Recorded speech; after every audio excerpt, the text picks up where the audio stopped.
Welcome to Chicago's Bravest Stories. This episode brought to you by PSP Academy for your CPAT training. Follow us on social media, our Instagram and Facebook page at trainwithpsp.com. How's it going, Jim? Good. Thanks for coming. We really appreciate it. You were one of the first guys we wanted to have on the podcast. I know I had a couple classes with you back in the day. Corey also did. So we thought it'd be great to have you on. And I hear some congratulations are in order. Your son is finishing the paramedic academy right now. Right. Graduates next Friday. Now, he was a Blue Island fireman before that? Yep. Yeah, so that's awesome. Kind of taken after his dad there. Third generation, yeah. That's My awesome. dad was a fireman, too. So okay, yeah. Great. He's the smartest, though. He's a medic. So, yeah. He's half your wife. So, yeah. Right, you got that. Now, I know you also got your start in EMS as well. Right. You were... Door opener. Okay. Basically, yeah.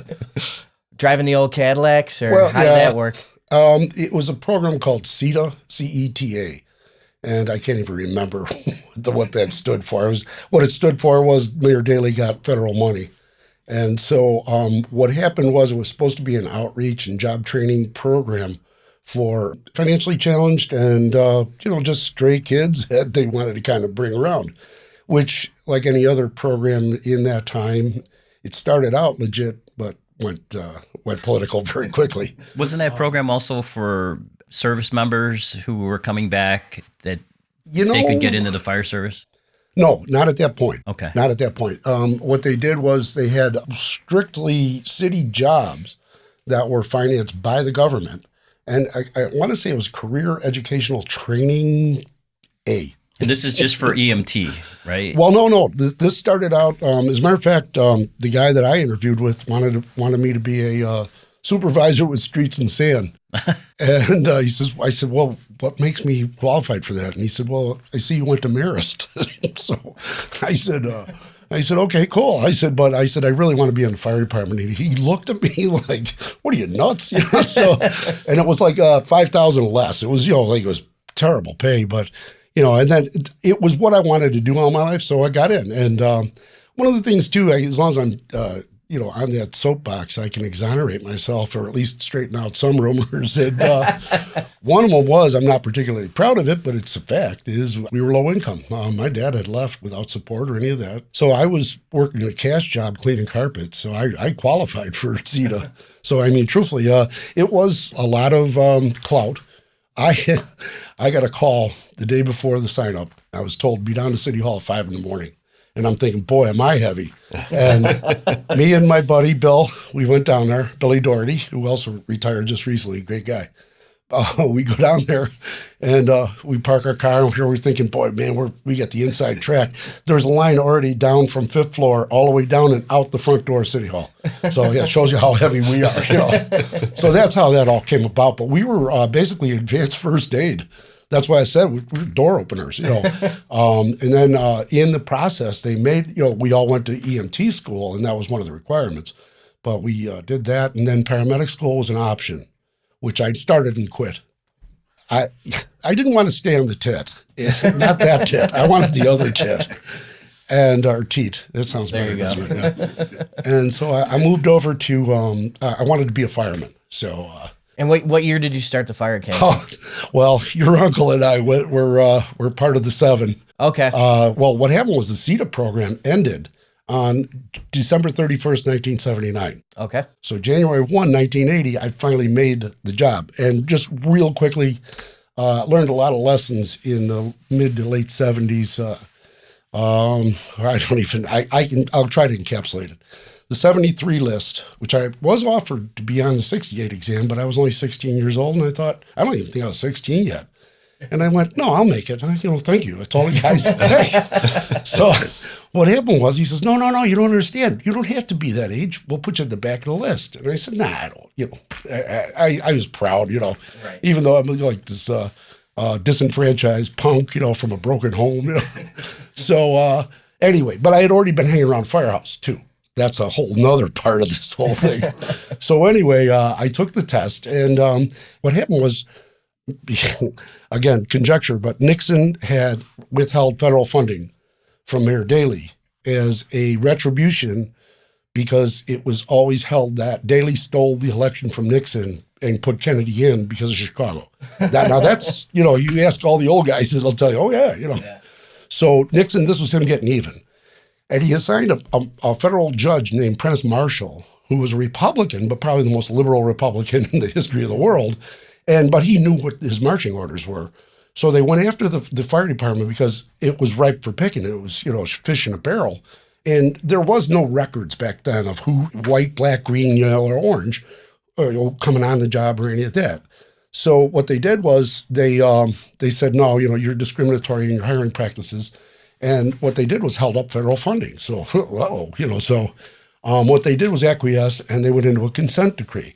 We had a new test. They struck the old test, and it was called the 450 list. That was the guys that got on in 73 off the end of the 68 list. So now our list comes up. Well, they changed the test. So now they went to University of Illinois. They went to several sources to come up with this non-discriminatory physical agility type test. And you took this written exam, was basically a 5th grade exam, I swear to God. That's what they told us, And it was reading comprehension, but the best part was, like, question 1 came from paragraph 1, question 2 from paragraph 2, and on, yeah.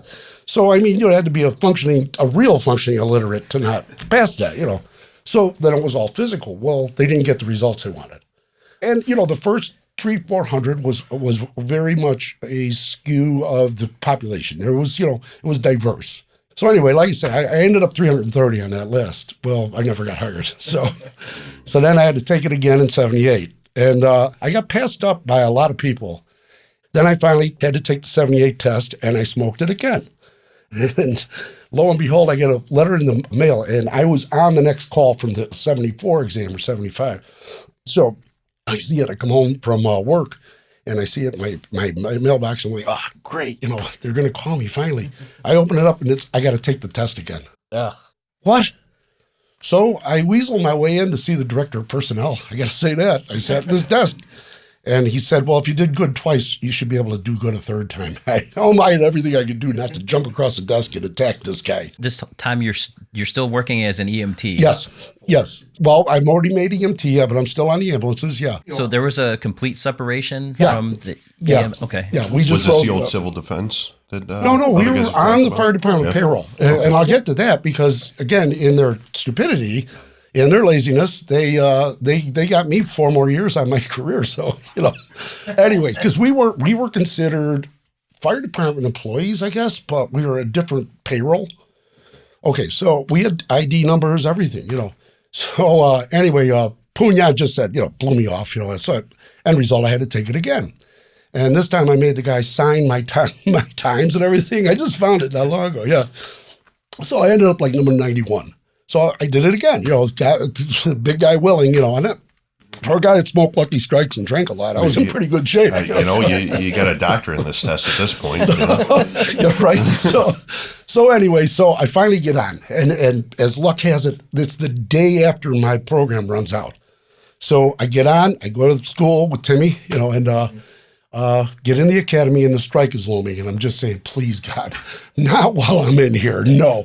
And every day. So what year were you in? Did you start the academy? January 1st of 80. 80. Okay, so right. Every afternoon we went up to the big room. What was that, 203 or yes. Yeah.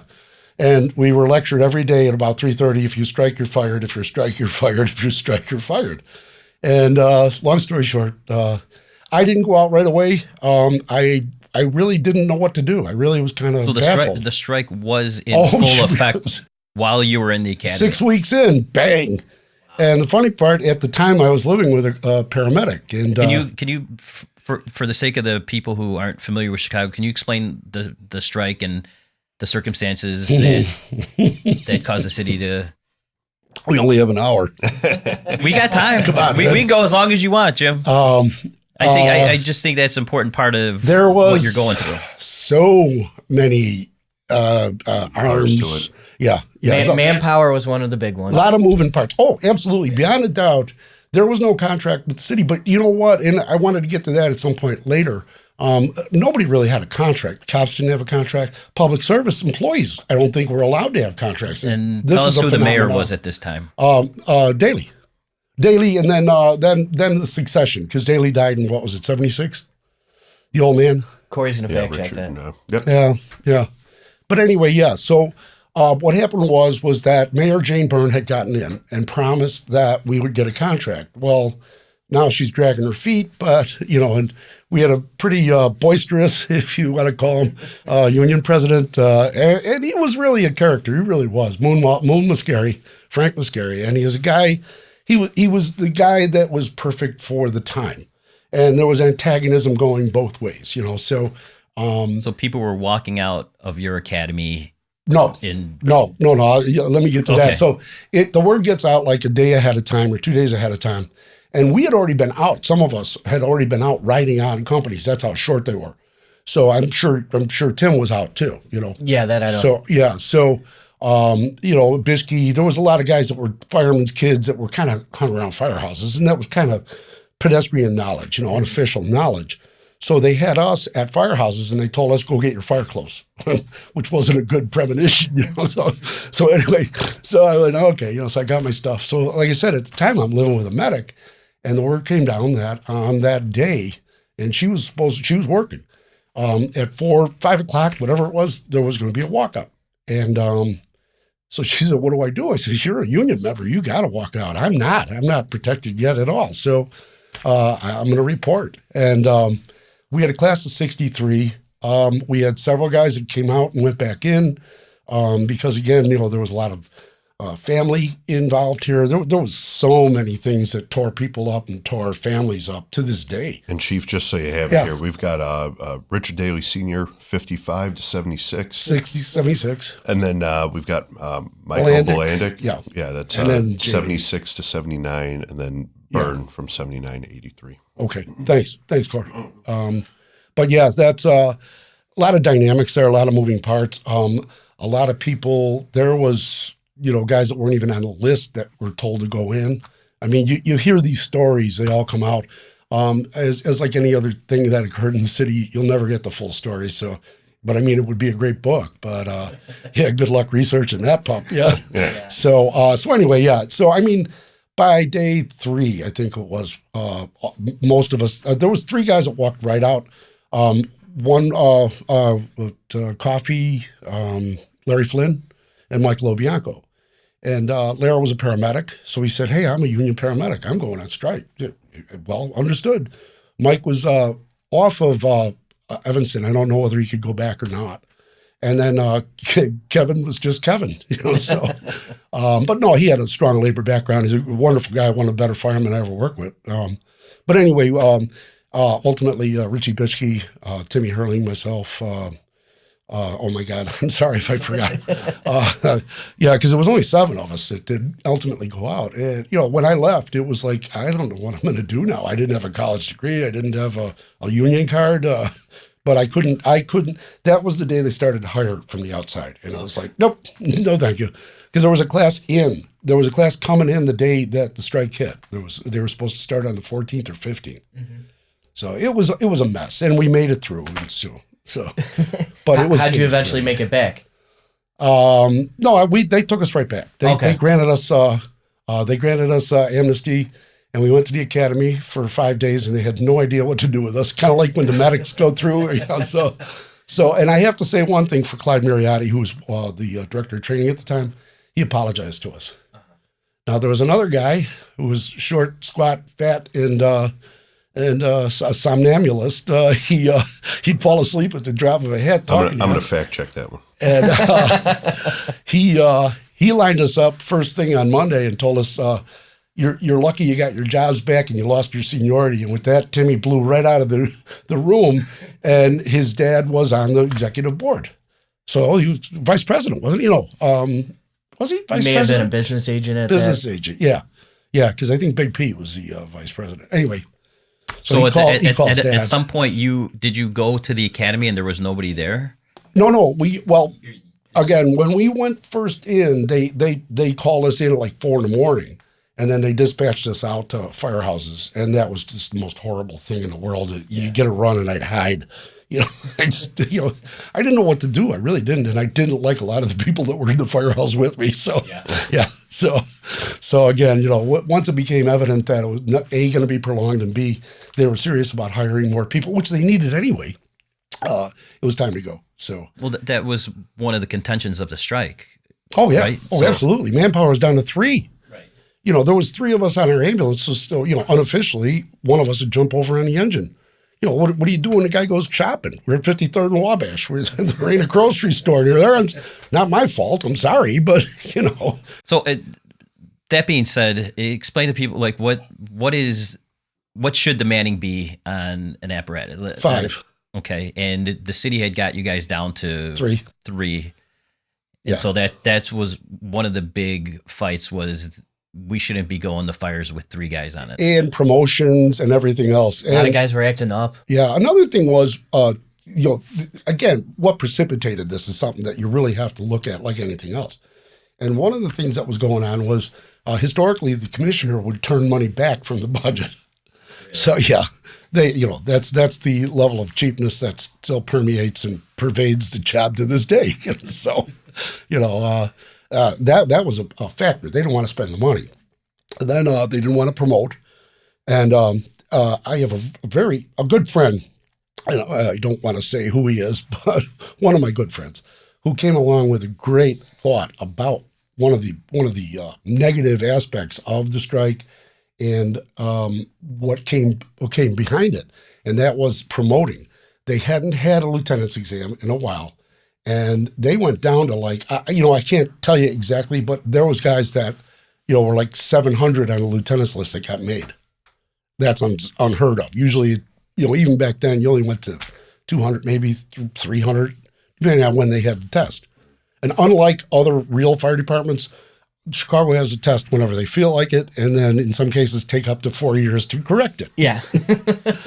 Yeah. So, I mean, trying to explain this is, trying to explain nuclear physics to a 5-year-old. You did a good job. Yeah.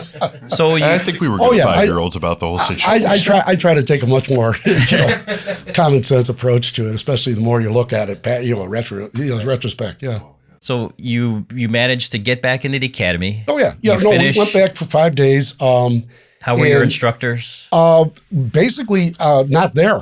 Yeah. So, and the other thing was that again, firemen are firemen, and one of the things, even when you hated each other's guts, like I've always said, when the bell went off, that shit went out the window for the most part, and you went and did your job, and then you came back and wouldn't feed the guys for dinner. but when it's time to do the job, and my point there is that. At the academy, Clyde Mariotti was the director of training. He apologized and said, guys, I told you what I was told. So the last day, he detailed me out to drive a Big Chief. I did day 1, hiding out, basically hanging around. Mm-hmm. And Tibble time. It was like, what are we doing here? But we had to give one back because we technically didn't have a daily yet. I should explain that. We had to give back 5 days. The firefighters had to give up 1 Kelly day or daily day. As a penalty or the condition of amnesty. So my first day I'm there, and then the next day they tell me, go to Engine 1's house and drive Chief Lucas and Bobby Lucas's dad. So, okay. So I went there and I'm thinking, oh, shit, I don't want to be a buggy driver. That was your first assignment? Yeah. Was a buggy driver? Well, I didn't last, so again, in retrospect, you figure out the favors that have been done to you. Yeah. And so it was an uneventful day. He was a second deputy or something back then. You didn't roll unless there was like a 4 or 511 or some big fire. So he was a real nice guy. So drove him out to his house and back, it really didn't do much. So I leave. Now I'm coming back on Friday. I'm like, shit, I don't want to be. So I come in there and the guy goes, who are you? So I'm Stedman. He says, well, he was supposed to be on. So I'm supposed to drive the chief. No, yeah, he's the driver. Oh, zoom right back to the kid. Well, they got me out of there. So, it was very nice of him. Clyde remembered me from a kid riding on Engine 100. He was a captain of 47. So they ran together quite a bit. And, there's that little bit of a nod, So, I mean, I love that. That's the fire department. When my grandfather got on, he first assignment was 119. Oh. And he showed up, and the old timer that was there said, what are you doing here? And he goes, well, I'm assigned here. I'm the candidate. And he goes, no, you're not. Went to the phone, made a phone call, came back, goes, next day you go to truck 47. Beautiful. All right. Have a nice day. Thank you. Yeah. That's so nice. Yeah. Yeah. Yeah. So last day there, we had to go in and see Chief Mariotti. And I, of course, was the last guy to go in. And he said, "Did you give us a try?" I said, "Yeah, I did." I said, "Boss, but, no, when they started hiring, I couldn't do that to all the people that helped me. And, I basically grew up in a firehouse. So, I couldn't do that to those guys." So he said, "I understand." He says, "So everything's cool." He says, "Where do you want to go aside from engine 45? Earlier that day, I had seen Tommy Highland. And Tommy said, "Jim, if you want, I'd love to have you at Truck 51. And I said, "Tommy, really appreciate it, and I'm flattered beyond belief, but I said, I like engines. I want to go to an engine." And he says, "Oh, understood." And I said, "Captain Walsh got an opening on his shift." So Mariotti says, "Where do you want to go aside from 45? I said, "Well, how about engine 30? At the time, they were real busy in a single house." And he says, "Nope, you don't want to go there." "Well, yeah, how about 95? "Yeah, you don't want to go there." So I named about 10 different companies. And finally says, "Well, why not 45? I said, "I had the highest average in the academy." I said, "It didn't last long, but I said, that counts." The first time. Yeah, right. Yeah. And he says, "Okay." He says, "But how do I know there's an opening?" I said, "I know there's an opening on the academy shift." He's jagging me, So I got to go, and that's how I ended up over there. And really been lucky ever since. I had a lot of good assignments. So like a first-round draft pick. Yeah, right. Yeah. Well, 45 was a busy company. How many years there? 45 on and off, 7 years. I had 1 year out of there on an excellent adventure to the West Side. That was Squad 4. Oh, very nice. Oh, that was interesting. Very interesting. Yeah. So, yeah. So we had a ball there, too. So. And then as you went, you got promoted to lieutenant. Engineer, first, then lieutenant. It was funny. I didn't want to engineer. Okay. And the guys at 45 are like, "Hey, asshole, you don't turn down a promotion." Okay. They weren't serious very often, but they were pretty serious about that. What were some of your favorite assignments as a company fire officer? Oh, God.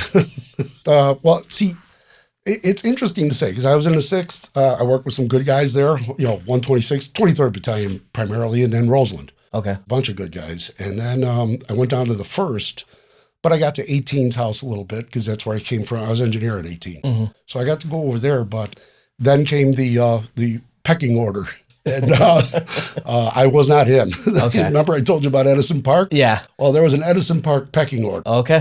So, me and Joe Glaudy alternated. It was, what was it? Engine 1, Truck 3, 42, 5, and somewhere else. Yeah. So that was your rotation. Okay. Yeah. At least once a month I did that. Yeah. So, it was okay, but I'm not a big downtown guy, which I later found out. But Chief, were you a pretty young guy moving into fire officer? I don't know. Anymore it's hard to say because, again, it has to do with the frequency of the exams. I was, no, not really. I was 89. I made lieutenant, which is, I was 37. Okay. Then I hit pretty quickly, which, to be honest with you, we didn't have the deal with our contract, which restricted you from taking the exam or, not getting full seniority points. And again, at that point, they were probably having a test at least every 8 years, maybe 10. Mm-hmm. So if it came up, you had to take it. So we hit this cycle. And another cool thing is that we also were helping out other guys coming up behind us. And I have to say, Rich Edgeworth was the complete boss of that whole thing. Yeah, he made it work. Rich is really an incredible guy. But we had a good study group. It was a small study group. Well, it started big and then, kind of culled. We all ended in the top numbers. It was really cool. And so now next comes captains. I got made in 89. I got made captain in 92, and I made chief in 95. So, I would have liked to stay captain a lot longer, but it was either that or you wait, and it would have been about 8 or 9 more years. So it was like, this is what you were geared to. Yeah. And he told you right off the bat, you don't turn down promotions. Yeah, so it stuck with you, apparently. Well, and I wasn't the only one. This had happened before, but one good thing was I did have quite a few years as a firefighter, and I think that was the basis for everything after. What I was going to say, I didn't mean if you were going up making a run, Steve, but was that something? Did you have a little apprehension, or were you worried, or were you excited? Like how were you feel moving into the company officer role from fireman? Didn't even child's play. Yeah, was it? Well, again, what are these idiots thinking so hard about this for? Let me put a quote out there that I've carried with me since Chief Stedman's tactics class that I took with him was, if you want to captain the pirate ship, you're going to have to be a pirate too. That's right. That's true. That's true. Yeah. No, I learned a lot from not just the officers I worked with, but I learned enough to be comfortable with the role, when it came upon me. But the guys I worked with were incredible, and it's a shame a lot of them didn't make officer.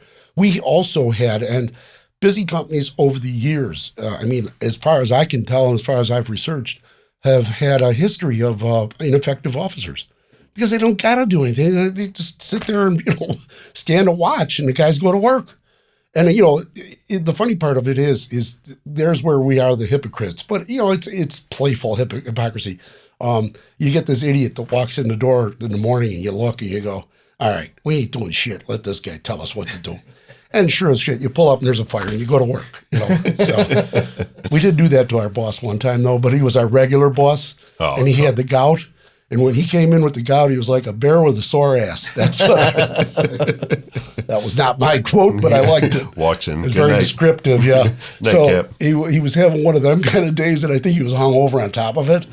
So we get a fire over on Calumet somewhere. It's an old apartment building, and it's ripping. It's stem to stern, so nothing's going to happen. And you're a fireman at this point? I'm on the back step of 45. We pull up, and we were mad at him because he yelled at us a few times. So we stopped. We didn't do nothing. We finally did what we threatened to do, but it was our guy. It was our captain.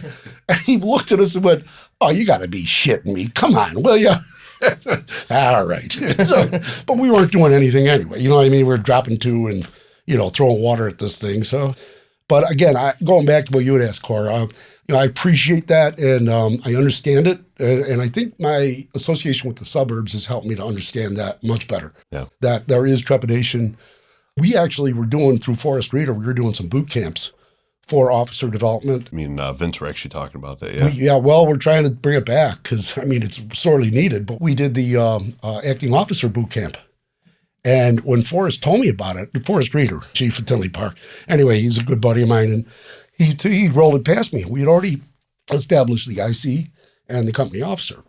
So I said, "You really think that'll work?" He said, "Yeah, let's try it." We did. It was probably the most popular program we had. Guys were acting up, and you know what it is. You're acting up one day, you're back at the kitchen table the next day, And for Chicago, it's not that really big of a leap, but the suburbs it is. And you guys know, So that's the main thing. It helped me learn to be better in the city, because I was doing that at the city level, when I was teaching. Were you teaching as you were while you're still working on the job? Yeah. Right about the time when I was just getting made chief, I was a captain still. Started teaching with the IFSI and the I-Chiefs. We learned a lot both ways. It was I always said every class I went to, I learned something. I was going to say, did that kind of help you moving into battalion chief here? Again, yeah.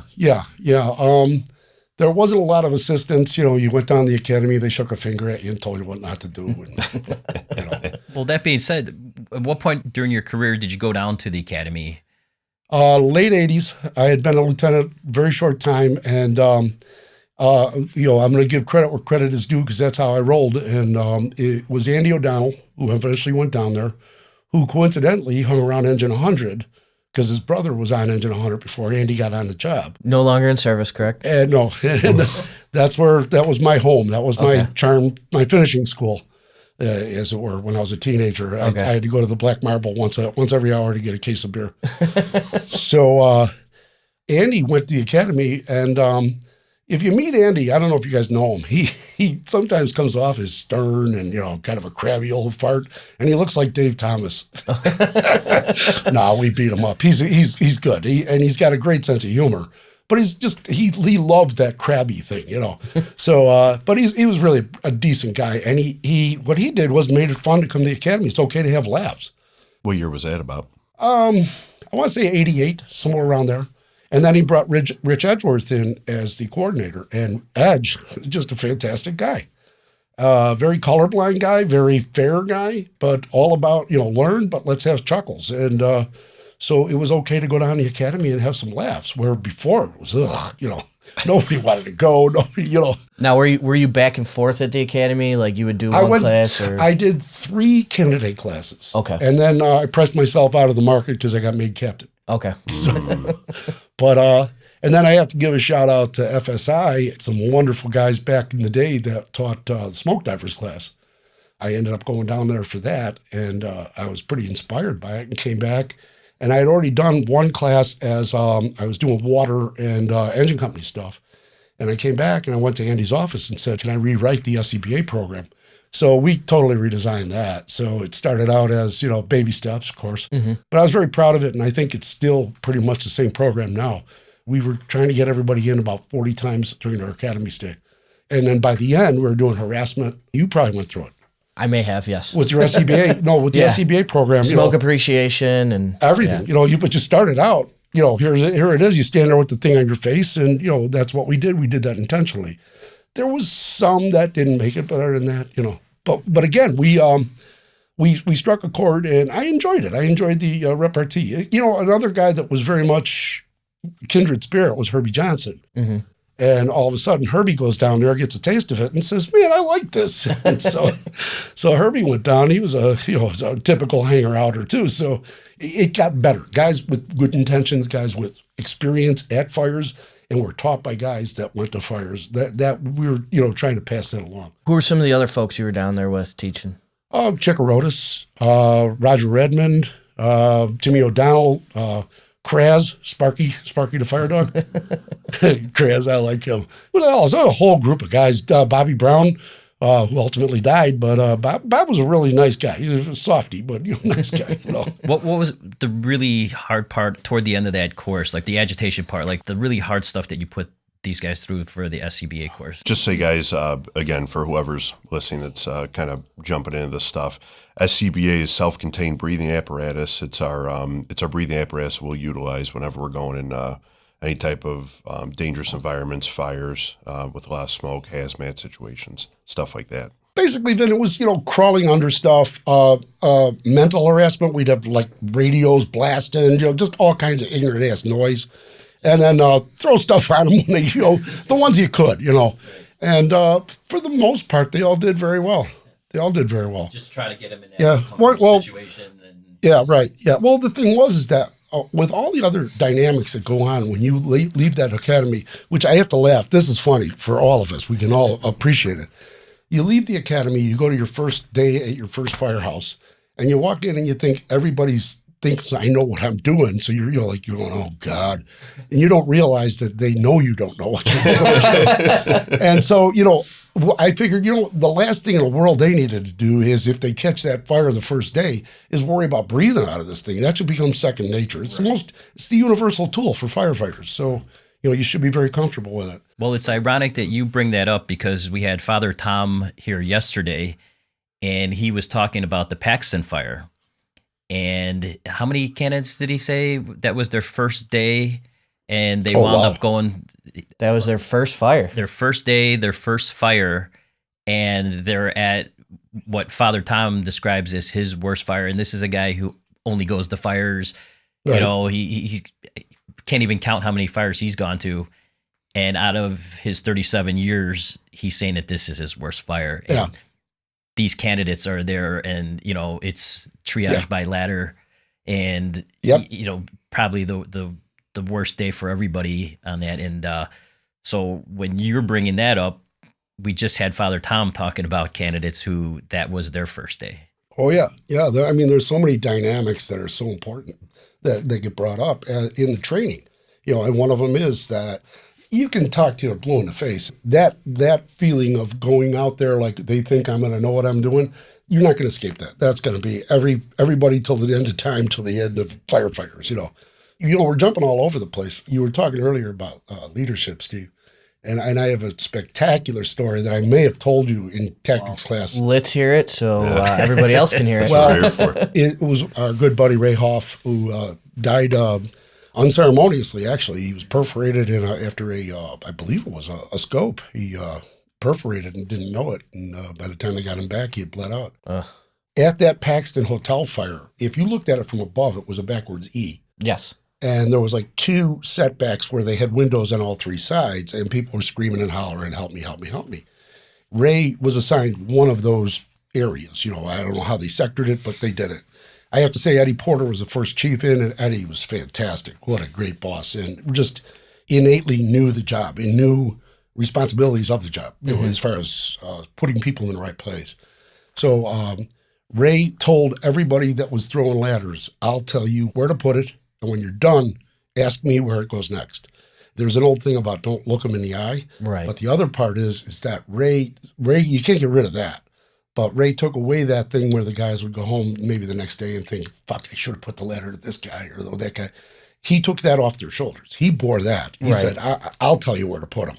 And of course, they had to overlook the guys behind the bars. It's a cold job. You got to be, Yeah. Yeah, it truly is. But that was a great leadership thing that nobody ever taught him. It was just inherent, and he just knew what to do and knew how to do it. And he covered for the guys. And I'm sure there's guys that were there that don't even realize it to this day. Yeah, you can't teach that. Well, there's so much subtlety. That's why, instructor class, I would always push on that effective domain because it's the fire department, right? I mean, it's absolutely. like, hey, shut up and pay attention. That's the effective domain. It's the behavioral side, so. Interesting stuff, though. Oh, yeah.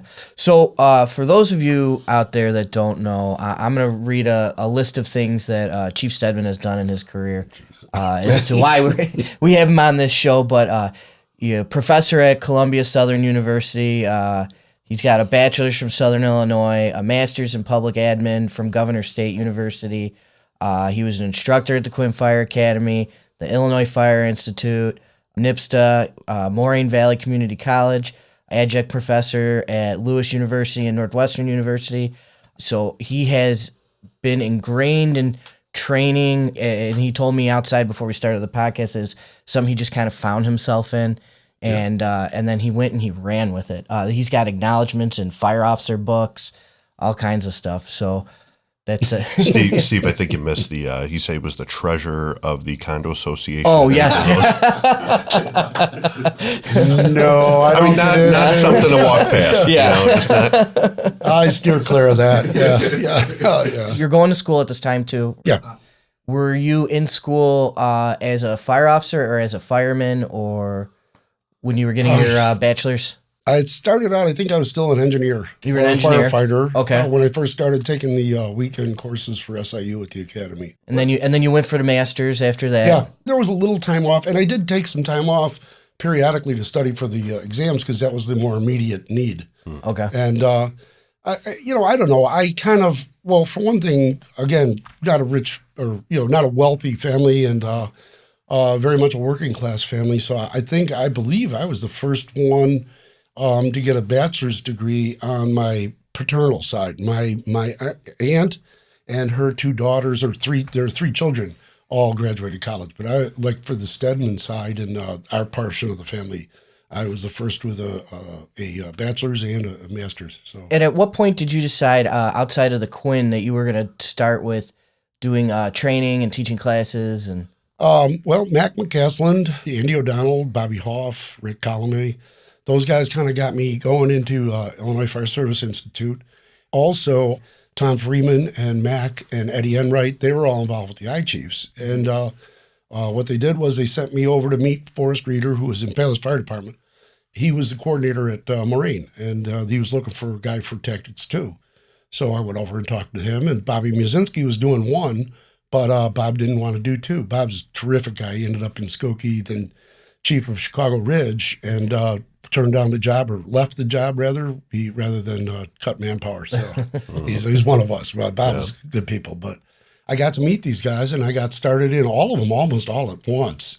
You just kind of there was no lesson plans. Well, there was, but I mean, you just sat back and listened to Mac, and he'd throw it at you. Jay Reardon, that whole crew, And I was fortunate. There was just so many guys. Tommy Brady, Bobby Hoff.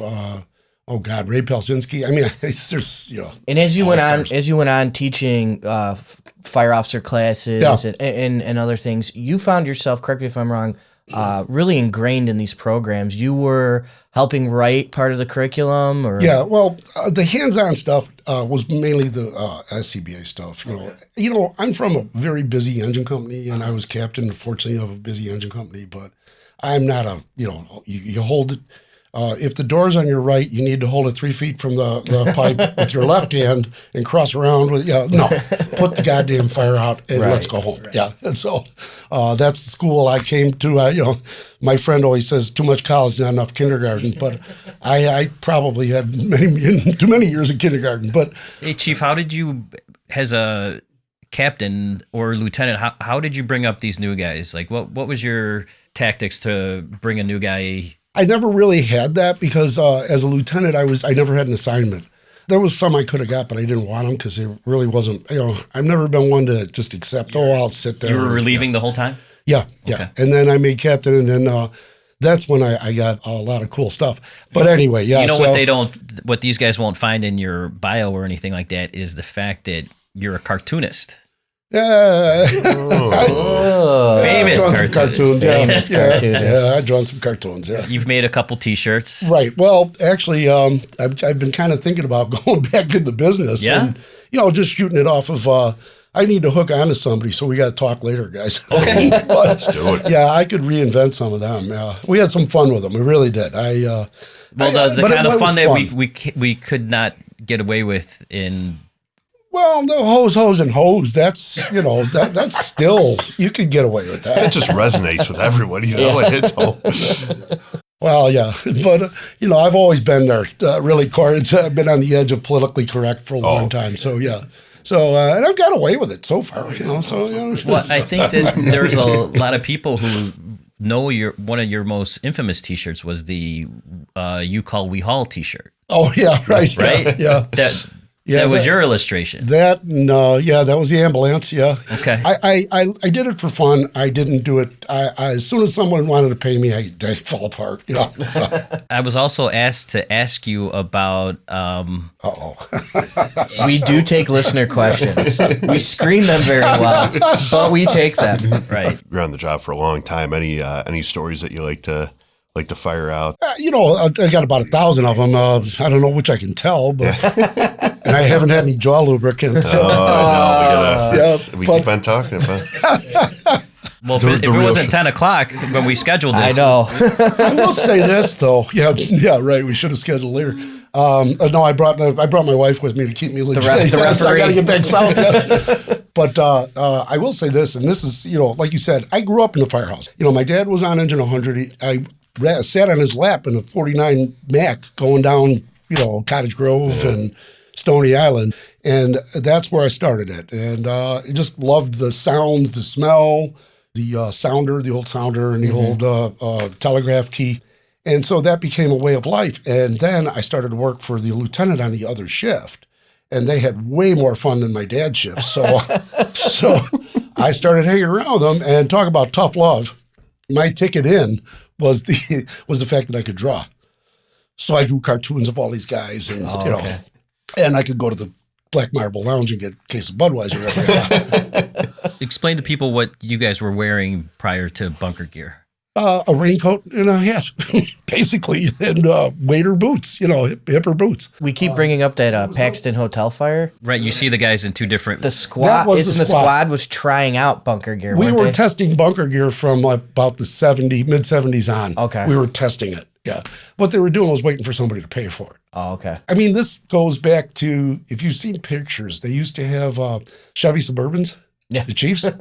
Government paid for all those. Oh, okay. Because they were auxiliary ambulances. And I think the same thing goes with the Ford station wagons that preceded those. So, yeah, it's amazing what they do. Yeah. So, anyway, I better shut up before I get myself in trouble. I think we're past that. Yeah. we passed the getting in trouble stage. Yeah, well. About 10 minutes into this conversation. As long as they don't take my paycheck back. So now we've gone from... You got promoted to company officer. You're teaching. You're doing the instructor thing all over. Now it comes time you take the chief's exam, and you get called to get promoted to battalion chief. How did that go? I know some guys are a little apprehensive to leave the company officer or to leave the engine or truck and then to move on to being a battalion chief where you're really in charge, you're the man, and you're driving a buggy by yourself? I didn't have a problem with that, really. Again, going back to what I said before about being an officer, I've worked with so many good chiefs and, again, company officers and guys that I kind of had an idea of what I was supposed to do. And it's a great brotherhood. Guys would, I'd get a fire or something, and somebody, one of the older chiefs, if I boxed it, would come by and say, "Hey, Jim, do this, or you might want to think about that." Okay. You were helped out, even on the phone, and you were encouraged. "Hey, call me, if you're running anything." So there were so many tremendous guys: Eddie Ducey, Joe Furlong, Donnie Bedore. I could just keep going. There was so many good guys. Mike Murphy. But anyway, it was pretty easy making that transition because, again, and I worked with Tommy O'Donnell, and I love Tommy. Tommy was right out of where I came from. We went to different schools together. He was the west side of what I worked with on the south side, so it was easy. It really was. Again, you're going to have doubts no matter what you do. And the other part of that I really want to stress is I really didn't want to leave 117. I had a great place there, man. They were just fabulous firemen. Oh, yeah. Funny as all get out. And almost every one of them got promoted. And they should have. They were that good. They were just unbelievable and good. It wasn't like just having at it. I've seen that. And there's a difference. And you've heard me in the tactics class, there was just this modicum of restraint that I think is so important anymore, especially with fire behavior. But as far as that goes, no, the only thing I didn't like was I didn't have a driver. But on the positive side, I didn't have a witness. And I always remember Eddie Ducey, who was in the 5th, but he was working for somebody. So he ends up and comes in the front at 117. And I should have got made on the first call. First time I ever got single digits. But Coogie was coming back on.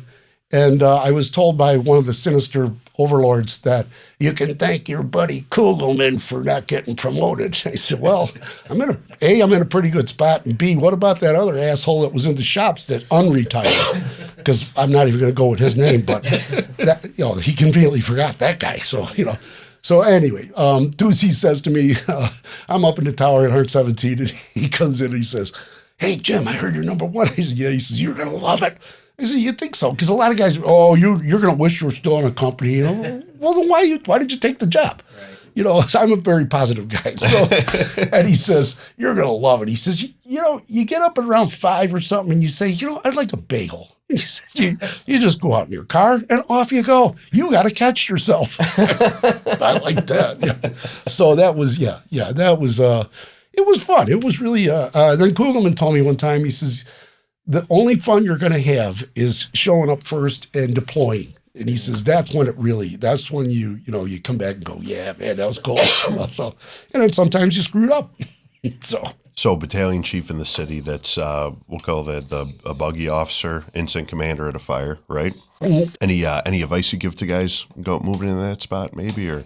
Yeah, don't get too absorbed by yourself. Don't be afraid to ask for help, or don't be afraid to ask input, from your guys too. It's a team effort, always was. And if you work with good companies, they're going to give you good feedback. I ended up in the 23rd for the majority, not the majority, but a long time, and relatively long, but they were great. I'll tell you what, I had fabulous guys and officers, and we didn't communicate a lot. That's an emergency channel, but what we did was I tried to ask good questions and they tried to tell me good things, so yeah, that's it. And the thing I think you have to understand is it's not in a book. It's, you've got to kind of feel your way through it. And it takes at least a year to start to get comfortable. It seems like a lot of, at least I'm noticing a theme throughout my career, my life, as a fireman, that well-respected chiefs, well-respected buggy officers, I've never heard one of them say, I had this one asshole on this engine that would always be a problem, or this one truck was always a problem. Like, they always had great respect for their guys, and it seemed like their guys always had a lot of respect for them. I can't say enough about what you said, really, Cor. The other thing that really infuriated me, and it was coming into the computer age when I was a chief, so I carried my laptop with me, and I had the majority of the forms on my computer. What really kind of burned me up was the lack of Well, I'll go into it. Lack of acknowledgement. The CFD has one award ceremony a year. The cops have one about every week. And nothing against the cops. You know what? They need it right now. Yeah, exactly. They need a lot of pats on the back. But again, what it used to really infuriate me was they'd come out with the memo for the awards week, and I'd go to each of the firehouses and I'd go, "What's wrong with this picture?" And I'd hold it up and then I'd turn around because the back of it was blank. So in other words, on a job of near 5,000 people, 7 people were cited. That's it. So I had the write-up form, and for those of you listening, a write-up in Chicago is a good thing, not a bad thing, which is funny. Really, it is. I've learned that. But I wrote guys up as much as I could. I really did, because they deserved it. And even if I wrote them up on a weak one, they did something else that somebody else neglected. So, I have to say that. And it just pissed me off that, guys need a pat on the back, regardless of whether, it's like that same shit about you're working and it's hot out. And the first in company, they get a good knock on it. And you go, "Okay, guys, come on out. I got a company waiting for you." They ain't coming out. "Oh, we're okay." I learned that. That was something I always taught the new chiefs too. I had the luxury of that. I'd grab my relief company, because I'd say it right on the radio. "I'm pulling a box of the heat. I don't need your fire truck. Please go to staging and walk down." And they would. And so, I grab the guys, go up in the building and say, "Okay, I got relief here," after they told me we're okay. Mm-hmm. And one time I had to tell a guy it's an order. Sarcasm has been one of my major tools. But I said to him, "Look, there ain't no awards for best washdown company in the city." I said, "You did a great job. You knocked it. Go take a break."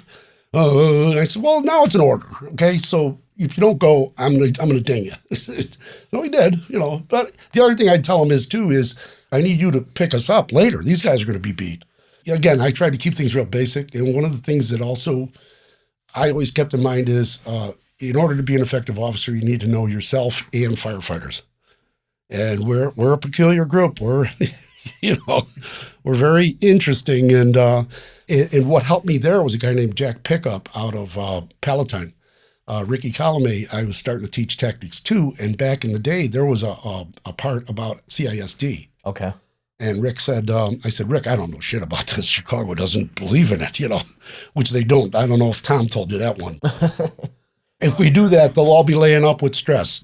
So anyway, I talked with Jack. I went up there and spent a day up there with him, and him and his wife were very instrumental in setting up the Northern Illinois Critical Incident Stress Debriefing Team. Wonderful guy.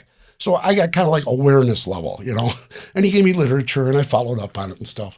And it was really spot on. It really helped to describe who firefighters are. And I don't care. It has nothing to do with color or what's between your legs. It's totally in here. It's that effective domain. And between that and again, experience, and then vicarious experience, I always try to learn from other people. I think that makes you a much more effective leader. It's nothing in a can, Yeah. So a couple days ago, we memorialized line of duty death, the life of firefighter Juan Bucio. He was a diver with Air Sea Rescue, passed away in the line of duty. Also, in May 19th of 1998, firefighter Eugene Blackman of Squad 5, he also passed away in a dive incident. And unfortunately, Jim, you happen to be one of the chiefs on that incident. Am I correct? Yeah. And I was wondering if, since we have them line of duty deaths so close to each other, if there's anything you'd like to talk about referring to that, so that maybe some of these young guys out there that are on dive teams or the squads or whatever can take something from it. Well, you can't run away from it. It's part of the job. And it's tough, but and I'll explain that better later. But Gene, I knew Gene really well. I was just telling a story about Gene the other day where I was on truck 2. We weren't on a run, but we were heading west on Roosevelt. And as we passed by Loomis, there was a McDonald's. We opened truck, it was old Seagrave, I think, it was American La France. And bang, we heard a couple bottles come hitting. And the driver, for whatever reason, stopped. And the next thing I know, I see out of the corner of my eye, Gene's off and running. So I had to go chase him. And I'm like, "Gene." So I had to give him a little discussion about, you don't need to go there. You can't do this. It's, just leave it and, glad you didn't get hit and everything's cool. So I ran into Gene on and off several times. He's on truck 4 and I got sent over there quite a bit to relieve. So I'd see Gene quite a bit. He's always a very, very personable, happy guy, always interested in learning and just wanted to make himself better.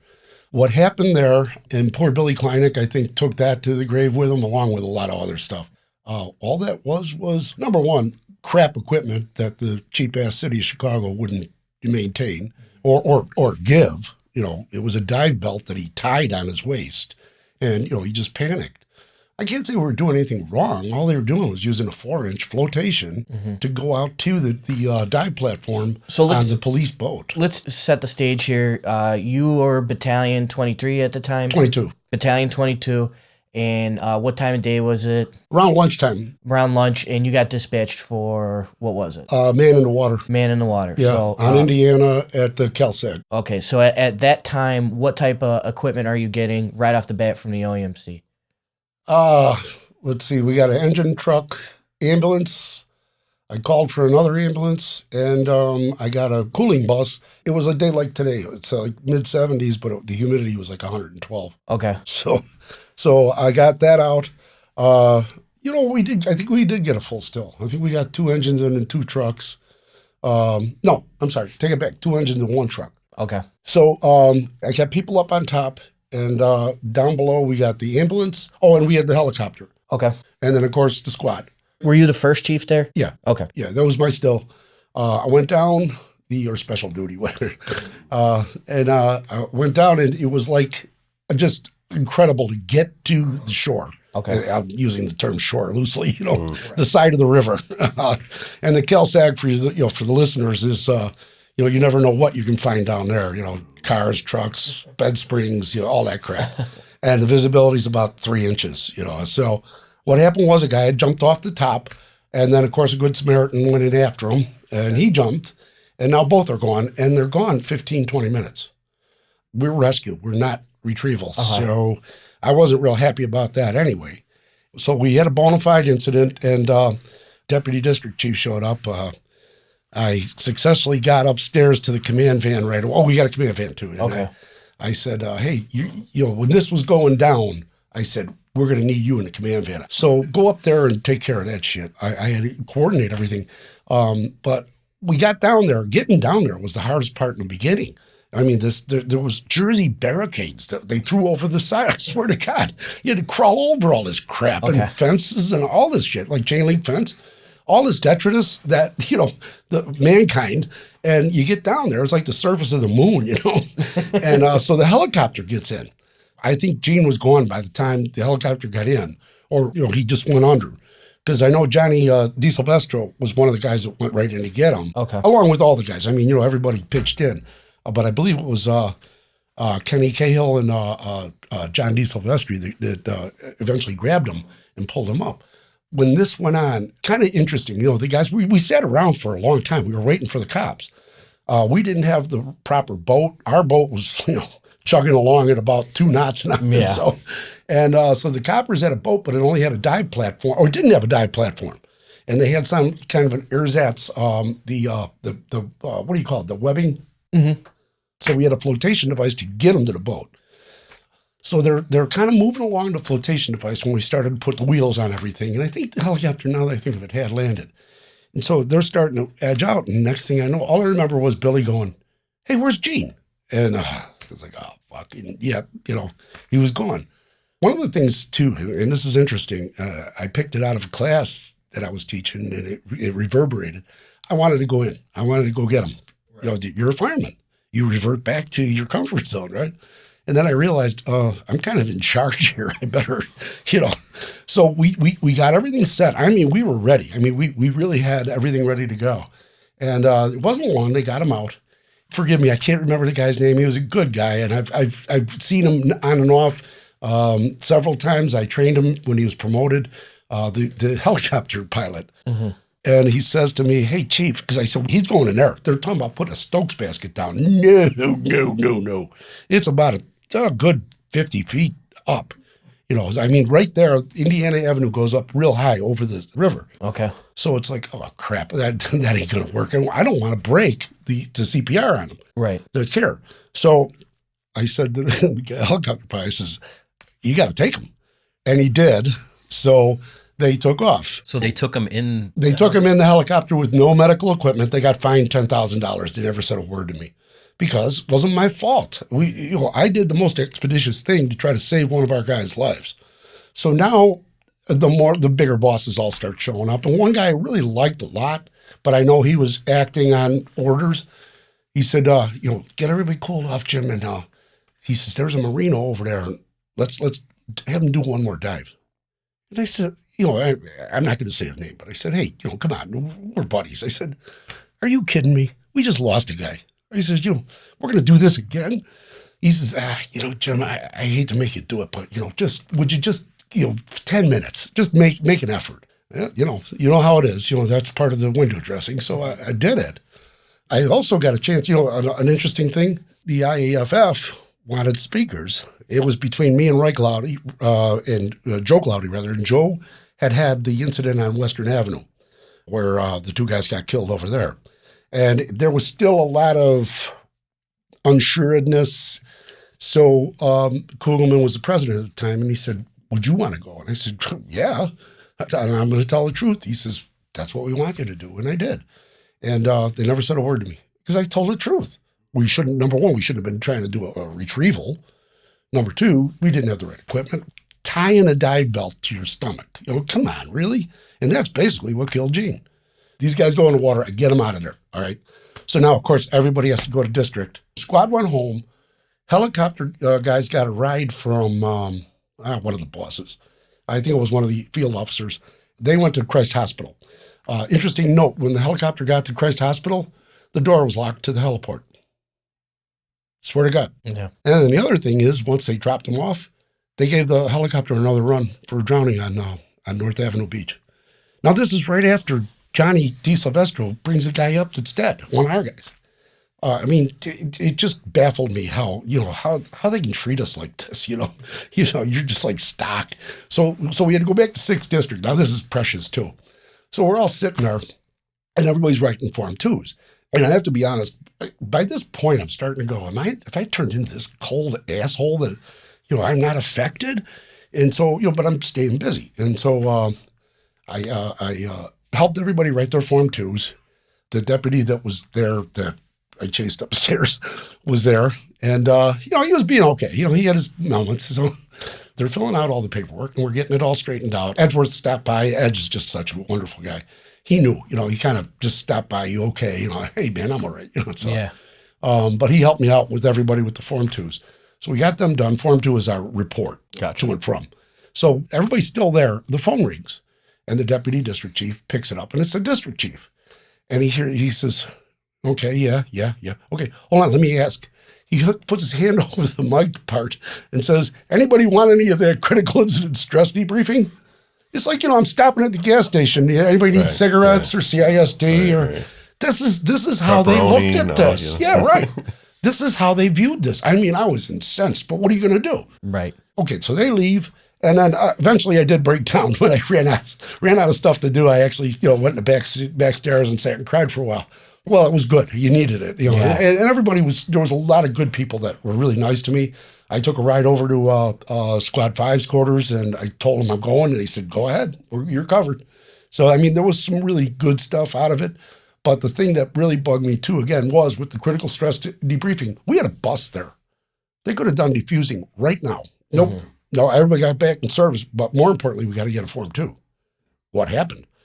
And that's something that Father Tom talked about. He's like, one of the most important parts of CISD is just making sure that you're talking to these people right away. Yeah. Getting this done as quickly as you can. And again, the guys from Squad 5, all the off-duty guys that could, came in and rode, and they didn't send them home. That's always a big one. Do you send them home or not? Right. And that's you got to play it by ear. There's no pat answer for that. But I don't know. Do you talk about after 911? No. We had a lot of talk after that one too. About I was on with Tom. I was on with Stevie Reddick and several of the guys from the alarm office. I went to work the next day. Not the next day, the next shift. That happened on my shift. I was on daily. So I come back on I think it was a Friday. And I'm telling you, it was mayhem. Guys were like, Tom told me, guys' wives were calling saying I want him to quit the job because he was said they were assigned downtown.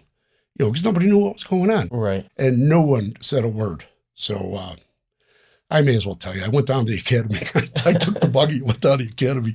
I was going to throw a few of them out the window on the third floor. And I was pissed off. Hey, you got to say something to these guys. Nobody knew a thing. It was really weird. And then it was getting ugly. A few of my friends talked to me. I was at 72's house, and I heard something about, hey, on black radio. I said, well, mine's gray, so I really don't know. But there was some shit starting there, too, which I abhor. It's not about color, it's about blue. Right. And they finally came out with this mealy mouth thing. It's Jimmy Joyce, who was a friend of mine. I have drinks with Jimmy to this day, but, they all fell apart. They don't plan. You know that, so interesting times. But yeah, Blackman, it's part of it. And again, I do the ISO class. I'm committed to it. Danny Capuano was basically family. He's married to my cousin's kid. That's the Irish side, so all the parties. Mm-hmm. Wonderful guy. I love Danny, back and forth. He was proud as a peacock to be Tower 34, mm-hmm. and Danny'd be with us right now if he crawled. That was all. I hate to say it. Chris Wheatley, if they would have gone down and put the main ladder up, probably would have had a different result. Mm-hmm. But I've done it. I'm not saying I did anything wrong because I did the same thing. Right. We just got to, if you can't see, get on the floor. It's that simple, And at 3 a.m, when you don't want to go down and put the aerial up and go climb all the way back up to the roof, sometimes you gotta, that's, if anything, I need to get out to the guys. And the fact that fires are way more volatile than we ever had. They really are. It's just with the, Pete Van Dorp calls it comfortable gasoline that we're sitting in. Mm. And he's true, it's right. These are all hydrocarbons, and, they're violent when they explode. And it doesn't take much, it's all it is. You got to watch the signs. You got to watch and, balance, not just charge right in there, Again, I think if you look on the whole, the Midwest, the Chicago area, Detroit, all of us, I think we're much more reliant on hose lines and engine companies. Whereas you get east and it's all truck work, yeah, that's cool, but you need the squirter thing to make it go out, So, it's interesting. And the deck gun. Yeah. I'm surprised that's the first time I heard the deck gun during this conversation. I do have a bit of a reputation. Reading the crowd. Yeah. But it worked. And the best part about the deck gun was we were using it in the 80s with the salty old fire company that had been going to fires for 100 years. Yeah. And we heard about it and said, and I'll be honest, we were sitting in the backyard drinking beer, but we were talking about it and said, let's try that. And bang. And then one of the things, too, was the projects didn't have water. We had to do hand pump parades. Okay. Or you could take the high-rise pack and throw it out the window and hang on to one end. Hopefully you held the right end, yeah. But there was no guarantee there either. But, you'd pull up and go boink, and that's it. It's just incredible. And because I did it, I've seen it work. But it's also safe. And I've had a very good friend of mine tell me 3 different times, takes the fun out. It ain't a carnival, bro. I've also heard that as well. Yeah. Well, again, there's, and in our ISO class, we talk about that a lot, the culture. And you've got to be brave enough sometimes to go, no. It's a thin line or a very, you got to walk that tightrope as to, you don't want to buck the culture. You want to be part of the crowd. That's groupthink. We all have that. But in the same token, you still have to be individual enough to say, no, I ain't doing that. Yeah. A good example, when I was a young punk, once you got the pipe, I'd crawl up on the old timers and go, hey, take a break. The fire's out. I'm all right. You don't give the pipe up. No, when I turn, and we weren't wearing masks, but you knock it and guy go, hey, how about a break? There you go. You smoke right here. You go take a break. Yeah. It's ironic because, throughout history, there's like the one guy that thinks a little bit differently and it just changes the world. Yeah. And our job is just so steeped in tradition. And it's, honest to God, it's the thing that I love the most about this job. Hundreds of years of progress impeded by tradition. Right, exactly. There's a true comfort factor there. But the thing that, I was always against was my seat, my window, my this, my that. So every chance I got, I'd fuck with them. You can't park there. Yeah. Speaking of disrupting the thermal layer there, Little fire nerd joke for you guys. Well, you know what, and I guess talking now, anything else happening in the city after right around coming up to retirement? Anything else you wanted to? Did you finish in the 1st Battalion? Yeah. Okay. Explain to people what your battalion consisted of. It's downtown. Oh, downtown, yeah. There was over 800 high rises. That doesn't include 8-story buildings. So it's a different type of. Well, the scariest part, Vince, was that most of the guys were not salty firefighters. I'll be blunt. And I grew, more and more sarcastic and everything else. So they either hated my guts or liked me. There was no middle ground. Right. But I mean, so what? I'm a fireman, and you're getting paid to be a fireman. I don't care if you stop traffic, but which by the way, I told them no. That was more cartoons. that got me in trouble. Well, they wouldn't stop doing it, so I tried to draw a cartoon. This is how you don't do it. Don't block traffic. Well, it's in the order. I said, you show me where it's at in the order, I will give you my paycheck. It's not in the order. It's that. Look in the order. There is nothing that says you have to stand out in traffic and go, stop. Truthfully. Yeah. Truthfully. Well, we had a guy hit on Cottage Grove, too. Oh. Yeah, and generally, we didn't even see him get off. Young guy, just starting out and didn't know enough. Hey, stop. Bam. He was all right. He bounced off. But, the 1st Battalion was, you go from very active fire companies where, you might just say, hey, I need a line on this floor or whatever, and let's just sit back and let them go. Then you down there, you had to direct everything. And high-rise fires are the worst fires in the world. I'm glad I never have to go to another one. Any memorable ones? Not really. I didn't catch a lot of bad stuff down there. My shift relieved for the LaSalle Street Bank fire. Yeah. And I did see it. I went over there. I was like, holy crap. But again, time to go home. Well, as I so wonderfully put it, the horseshoe fell out of their ass at the Cook County building fire. It sidled right back up their ass at LaSalle. They were pounding their chest that no one was seriously hurt. We had 21 guys in the hospital. That shows you again. That was really what really triggered me, was how they treated us like just nothing. One thing I learned out of that was when we got into the firehouse, and it's funny, I had a meeting with Forrest. I had to drop some paperwork off. And so we met halfway at a bar out on 111th Street, in a bar and restaurant. We're just having a few beers. He's not a heavy drinker, so, just a couple social beers. And it's on TV. We're like, why ain't they putting it out? We didn't understand all the dynamics. And I think it was the third one. I said, I got to go. I said, we have, I don't know if you know this, but we have a callback system where they can do it by battalion. So I had a feeling they might call back the 1st Battalion. And so I said, you know what, I want to be on the game, So I went home. We get paid to be on that callback. Yeah, right. We get that extra money. Duty availability, right. Correct. So I went back there, but when I went in the morning, typically you're going to say, hey, what'd you have? And I'll never forget, Eddie Ryan was on Truck 6, and Eddie was on Squad 5. Eddie's going to fires, I never saw anybody that tired. He was just like shot out of a cannon. It was like, dude, you got to go drink and go away.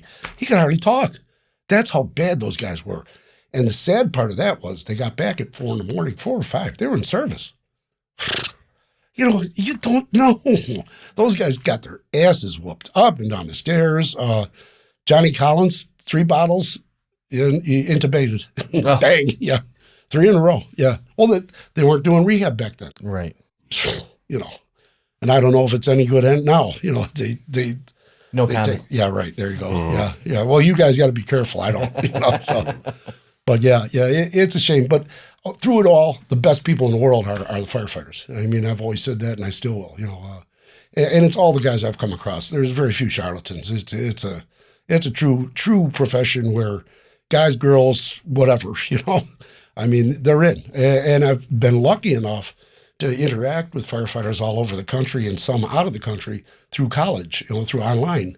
And we're all the same. We really are. It's amazing. Well, to get back to Eugene Blackman, there is an award now, or has been an award in the Academy, the Eugene Blackman Award. Really? I wasn't even aware of that. No? It's amongst the firefighters and paramedics, it's the big award. Really? Because it's voted on by the candidates. Wow, how cool is that? The candidates vote for who they think embodied the spirit of Eugene Blackman. No kidding. Wow. So the guy that showed up early every day, the guy that helped people through PT, the guy that stayed after and helped people with their EMT homework or their fire homework, the guy who, took the leadership role amongst other things. Yeah, yes. No, he's class act. Good kid. And like I say, it bothers you, but, really, if I could do it again, it would probably end up the same thing because we were just working with what we had at the time. Here's another interesting thing that occurred right then and there. I had the chief of Dalton come up to me and said, hey, listen, I can activate the Bravest dive team and I can have them out here. I can have guys out here in 10 minutes. He said, Chief, I'm going to tell you something. I really appreciate your offer. I think you're a great guy, but I can't do that. I'll get in all kinds of trouble. You get the chair.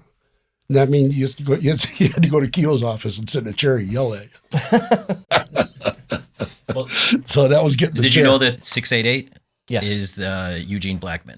Oh, really? That's very nice. Very nice. Very nice. We thought you'd appreciate that information. Yeah. No. Thank you. Yeah. No, it's good to hear. Is there any charities or anything like that you work for or that you would like to shout out to or something that we can promote for you? I try to help out wherever I can. No, nothing specific. Okay. Wherever I can help, I do. So we jump on. We're the big proponent for the gold badge. Well, obviously, yes. Yeah. Yes, So about that, yeah. We'll promote that at every episode we can. And I thank you for it. Just to give you some insight too. Back in the days, Eddie Coughlin East I had a little breakfast and lunch joint, and Eddie was one of my regular customers. Yeah.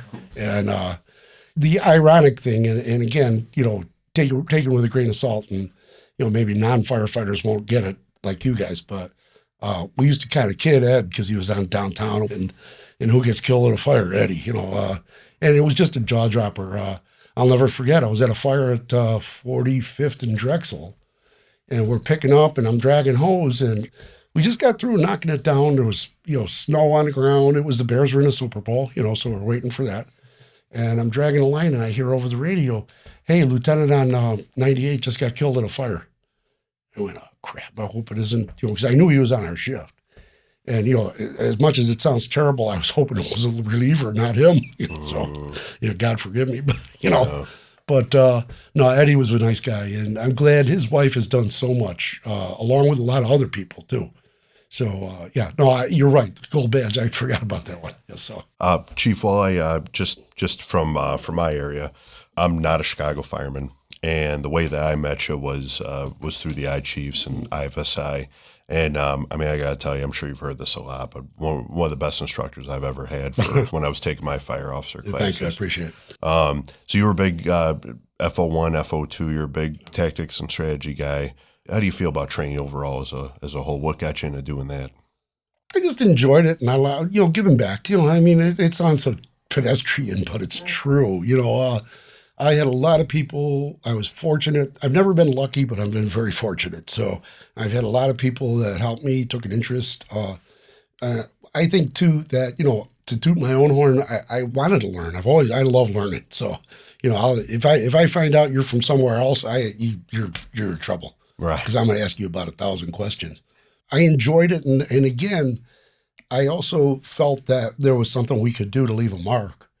And even in the classrooms with you guys, and telling you, look, you may not get the full experience, but if you watch the videos, like vicarious experience, you can learn from a lot of that stuff and keep it real, But you got to train. And the other thing I was pretty passionate about was officer development. And I have to say that I left the Chicago Fire Department a better place with that. I had a big role in changing how we did the officer training. And I'm very proud of that. Because when I went through, it was ridiculous. Out of 5 days, two days after lunch, we never went back. We just went drinking. So, it was a joke. It really was. It was a shame. And there were 4 guys who are coming out of there with absolutely no preparation. Which again, I empathize with the suburbs. And that's another thing we've talked about, in trying to get people to do stuff is sometimes pretty hard. But right. I'd like to get that officer boot camp stuff back. Yeah. I'm excited to hear about it. And I think we could do a hybrid. And again, I've written probably 15 online classes, so I'm not unfamiliar with how to put that together. Yeah, and I mean that was one of the best parts about having as a teacher was that you had curriculum. I know you had to stick to it to a certain point, but it was very real world and very you were able to bring things down to a level that we were all able to kind of grasp and really I guess work with. Well, yeah, I appreciate that, Corey, and that was exactly where I was going because being from Chicago is a double-edged sword. Right away, you've got the defensive aspect of it. Well, we don't have 5 guys in a rig. We don't have this. We don't have that. But you know what? You got to make do, man. And I think I try to get that to the guys. Now, my son was on Blue Island. 2 guys show up. Yeah. Matt, I'm not going to tell you not to go in because, just be careful. Be smart. That's all. Be smart. And I love those guys out in 24. And, I mean, they're great guys, great firemen. They get a lot of work. And they got no support. They very little support. They do a lot. They do a lot without. Yes, they do. Yeah, and they manage to stay pretty safe. So that's the key part. It really is. I don't want to see anybody hurt. Yeah, and ironically, a lot of different departments. Wherever these people are listening at, a lot of different departments manning. Manning of 5 guys on an engine seems like a pretty good amount of guys. But even that, there's a lot more work than for 5 guys. So. Well, and again, too, Chicago. One of the bases of that. The evaluation, when they did say, they came back and said primarily 5 on a truck, always, maybe a few engines. Mm-hmm. The idea was a lot of it had to do with the construction and the proximity, not exactly vertical, but, houses upon houses. And, there's a lot of suburbs, close-in suburbs that are very much like that too, Yeah. An alley garage gets you two garages, gets you back porches. Next thing you know, it's running down the block. Yeah, you got the road to Fallujah when you walk up. And again, I mean, it was a great class I got with you, and it's it's good to hear that there's outside of, like you said, a lot of you're dealing with maybe a lot more uphill battle when it comes to coming out to the suburbs, but you're gladfully so. And I know we had a lot of different guys from all over Illinois that were taking the class with us. And yeah, I appreciate it. I always did. And again, I've worked with other instructors that are like that too. So I mean, I've been fortunate. I really have. A lot of guys that are very impactful, and it's just identifying with the guys and understanding and trying to let them know, look, we're not coming as smarty pants know-it-all. We're far from it, Mm-hmm. We're just more average Joes. And, it's a conglomerate. Like Eddie Enright once said, and I know who he stole a line from, but I'll give it to Ed because I like him. He said he was addressing, I believe it was fire college at FSI for the summer session several years ago. And he gave the keynote, and he said, I'm not up here by myself. He says, you can't see him, but there's about 200 people up here. And he was right. I mean, and that's how I feel too. I've just been lucky enough to work with great guys, both in the city and in the burbs. So was there any specific point you like to drive home about any of the classes you've taught or anything that kind of you hold on to? Here's the thing: is the guys they gotta get it. Even the new ADFO and COFO, which is funny. There's kind of a reluctance there. And it'll happen. But right now, we've had to cancel the last company officer class we had. Ugh. So, it's coming. But it's coming slow, and guys are putting it off because, I don't want it. You try it, Right. So, and once they get that, it'll fall in. It'll be fine. Once the answers to the test get out there. Yeah, right. But, no, it's pretty easy, too. I mean, that's another thing we always tried to impress upon everybody when we walked in the door on Monday. It was, hey, don't focus on the test. You'll all pass. Don't worry about it. We'll cover everything. It's just that we didn't sit there and read PowerPoint to you. I mean, that's like you said earlier, Cor, you had objectives you had to hit. That's what you get paid for. But how you present them and how you hit them, that's up to you. So yeah, I think another thing that's real important in the fire service, both training and every day, is respect. And you guys said it before in different manners. You always respect who you got, even the idiot. They're good for something. Right. Just remember to tell them, come back. Yeah. Go do this and then come back to me. But it's we all worked with it. So yeah, me and Steve, we have a CPR company that we'll teach a couple different classes, and that's something that we kind of stick on too. Is that I'd rather have a couple good hours with you and really really hold your attention for that much time and get the best that I can out of you than. It's a 16-hour class. We'll be here till 3 in the morning. Well, Jim, I can't thank you enough for coming out and talking with us. Flattered, guys. I really am. I mean, I'm just another fireman, to be honest with you. Really. Well, that's why we like to have you. Real quick as we close, I'm going to take you back to your academy days when you were instructed at the academy. If you had a group of candidate firefighters and paramedics in front of you from anywhere in the country, male, female, wherever, what would you tell them in a couple sentences? What would you tell them about the job or what they're getting themselves into? We asked this of Father Tom as well. Okay. Well, take it serious. Is it serious as a heart attack? But have fun until the bell goes off. That's, you got to learn to get along. You got to learn to live together. But I think a big thing, and I think we all learn it some better than others, is that there's a value that's the endemic to the profession. And then there's personal values. Leave the personal values out of it. You can't try to push your values on anybody else. You have to accept them, accept who they are. And as long as it coincides with the objectives of the job, you're fine. As long as it's the values of the job. And we have organizational culture and we have organizational values, and it's why you do what you do. But I mean, and it's not lockstep. In other words, like I didn't cook all the time. I cooked, but I couldn't take the abuse all the time. So, but on Saturdays, I'm not a corned beef fan, so I didn't make corned beef. I can't do it anymore. Yeah. Well, see, we are like Pavlov's dog. I've done that in several classes too, where like on Wednesday, I'll get in early. Well, I always got in early anyway. I didn't stay late, but I got in early. And I take all the desks and move them around, all the chairs. And it's just hysterical to watch you guys walk in and go, yeah, oh yeah, who moved my shit? It's exactly that. I mean, honest to God. And, you got to have a sense of humor on the job and not necessarily be a funny person yourself. Just appreciate humor. You know what I mean? Because again, I've worked with so many different characters and people. And one of the guys that I always loved definitely was Kevin Coffey, who was, he kind of went from this end to that end. But, at 95's house, he wasn't in with the grab ass stuff, but he sat there and listened in the morning to the coffee and listened to the fun. And, no one expected him to join in because that wasn't his thing. But he was more than welcome to be there. And, when you saw him work at a fire, you were like, yeah, glad he's here, But, and he, read his Bible, but he didn't push it on anybody. Hey, that's cool, man. I don't have any problem with anybody basically doing anything. Just, don't get any on me. That's all. Well, again, Jim, thank you very much. Thanks, guys. I really had a nice time. Thank you. Hope you enjoyed your time. Yeah. All right, pal. Thank you, Chief. Thanks, guys. Find us on Facebook and Instagram. You can download this episode on iTunes, SoundCloud, iHeartRadio, Spotify, Stitcher, YouTube, and TuneIn. Thanks for joining us. We'd also like to thank the Missing Chums for their musical contribution to the podcast with the song Yes You May. Hey guys, if you're a first responder or you know a first responder that has a story to tell, we'd love to hear it. Please reach out to us at Chicago's Bravest Stories on Facebook or Instagram. Hey everybody, it's Steve here. I'd like to talk to you about another awesome company that helps bring the podcast to you free of charge.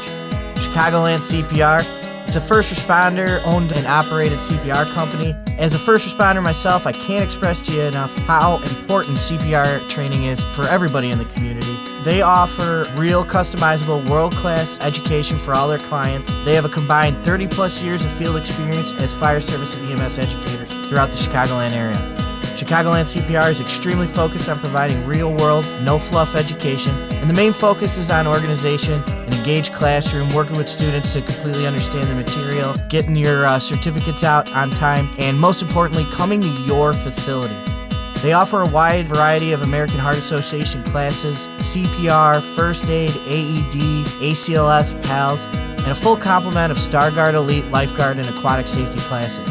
Our clients include nursing homes, hospitals, long-term care facilities, fire departments, schools, park districts, coaching staff, and many other groups throughout the communities. If you're interested in hosting a class at your facility for your employees, or you have any questions about services and pricing, contact Chicagoland CPR. You can find them on Facebook, Instagram, LinkedIn, the World Wide Web. I can't express to you, again, how important CPR and first aid training is. They want to hear from you soon. Give them a call, find them. Let's set you up a class to help save some lives. Also sponsored by Chicagoland Event Medical Services, We are a first responder, owned and operated first aid and emergency medical service provider. Our mission is to protect the lives and well-being of event patrons all over the state of Illinois by providing professional and experienced career EMS practitioners in an event setting. Our services are completely customizable to the needs of our customers. Our business was born out of the necessity to provide competent health care providers to both large and small events. We do this by bringing firefighters, paramedics, EMTs, nurses, lifeguards, first aid tents. We also customize your own site safety and emergency response plan, and that information will always be available to your staff. We pride ourselves on providing the best patient care possible to your events.